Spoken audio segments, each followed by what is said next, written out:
All right, let's dive into something a little weird. A fascinating glitch in how we make decisions. And it influences, well, pretty much everything, from what you buy to how you vote. We're going to break down what's called the bandwagon effect. So picture this. You open up your phone, you're scrolling your feed, and bam, it's everywhere. A new dance, some new challenge, a catchphrase, you know the drill. At first, it's kind of niche, just a few people. Then you see a few more. And then, before you know it, it's an absolute avalanche. And you've got to ask yourself, right?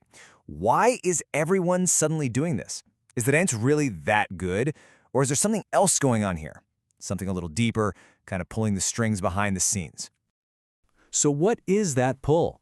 We're calling this first part the crowd's fever, because that's what it feels like, right?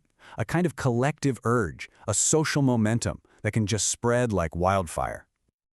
You know, this urge to just jump in, it's not random. It's not some big coincidence that millions of people suddenly decide to do the same thing at the same time. Nope.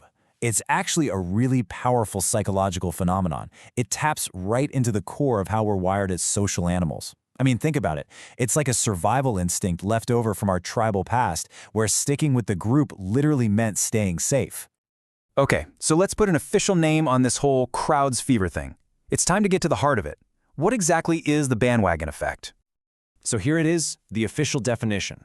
The bandwagon effect is a psychological phenomenon where we adopt behaviors or beliefs, well, simply because a ton of other people are doing it. And that word simply is so important here. What it means is your decision isn't always based on logic or what you personally like or any real research. It's just based on popularity.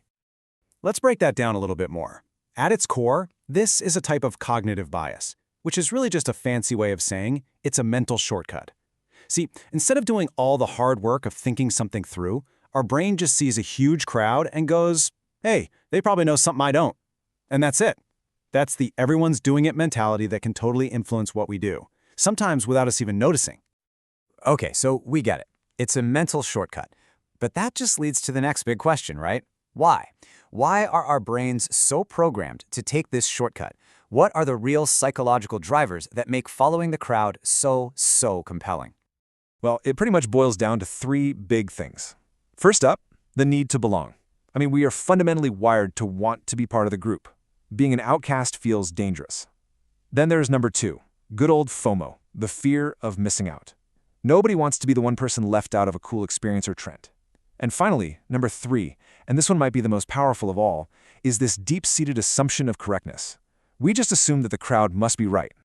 And this quote just hits the nail on the head for that third point. If so many people believe it, it must be true. That's literally the thought process.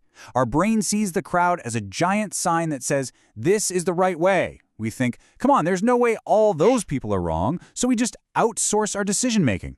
It feels safer, it feels easier, but yeah, it can definitely be a trap. All right, so where does this stuff actually show up in the real world? Well, the crazy thing is, once you know what to look for, you start seeing it absolutely everywhere. We're talking about everything from your wallet to the ballot box.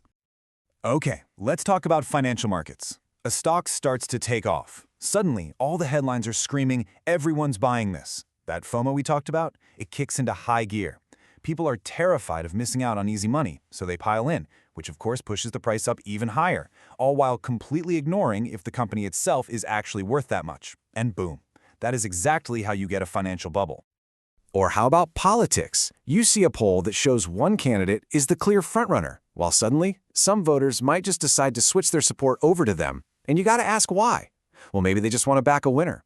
Or maybe they just assume, hey, if they're the most popular, they must be the best choice. That's the bandwagon effect, actively shaping public opinion. And of course, this brings us right back to where we started, social media. That viral dance?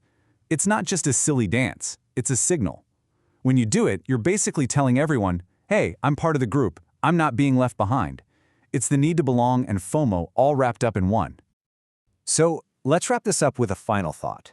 The big takeaway here is that this isn't just about harmless little trends. This is a fundamental piece of our psychology, and it has some very real-world consequences.